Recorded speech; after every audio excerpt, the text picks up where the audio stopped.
In September of 1978, Mary Vincent was just 15 years old when she started hitchhiking from California back home to Las Vegas, Nevada. It was the 70s and hitchhiking was a very popular way of transportation. And Mary had been waiting with a group of teens when a man named Larry Singleton pulled up and offered just Mary a ride. And even though all the teens were headed in the same direction, Mary was exhausted. She just wanted a ride home, and Larry reminded her of her grandfather, so she accepted the ride. Exhausted, Mary soon fell asleep in Larry's vehicle. When she woke up, she realized that all the traffic signs were pointed in the wrong direction, and that Larry wasn't taking her to Las Vegas. Soon, Larry said he had to go to the bathroom, and she thought, great, I can get out of this situation. As soon as he pulls over, I'm booking it for the woods. But when Larry pulled over, she noticed that her shoes were untied, so she bent over to tie them, and Larry hit her over the head with a sledgehammer. When Mary came to, she realized she was in the back of Larry's van, and he was blanking her. Larry continually assaulted Mary all night long into the next day. She was tied up and begging him to please set her free. She promised she wouldn't tell. Larry responded with, "You want to be set free? I'll set you free," and grabbed a hatchet from his toolbox. He severed both of Mary's arms at the elbow. Mary said that at one point she looked up and saw that Larry was trying to shake something off of his arm. Soon realizing that it was her own severed arm, her hand still gripped to him.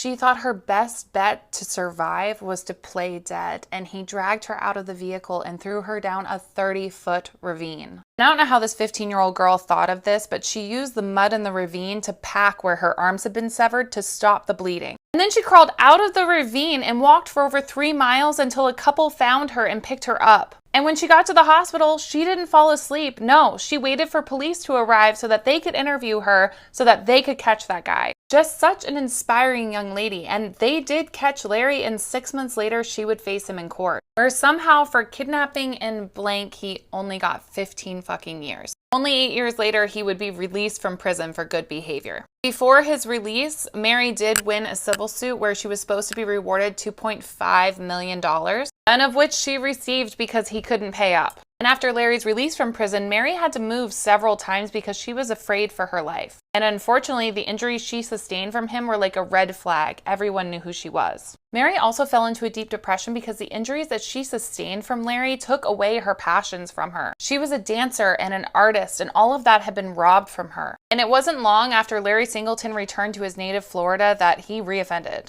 In the spring of 1997, he would be arrested for the murder and assault of Roxanne Hayes. Larry would claim in court that he was a confused old man that didn't know what he was doing. But almost 20 years after her own assault, Mary bravely went into court and told them what had happened to her. Larry would be convicted of Roxanne's murder and received the death penalty. Since then, Mary has not only gone back to being an artist, but is an advocate for victims. Such an inspiring woman.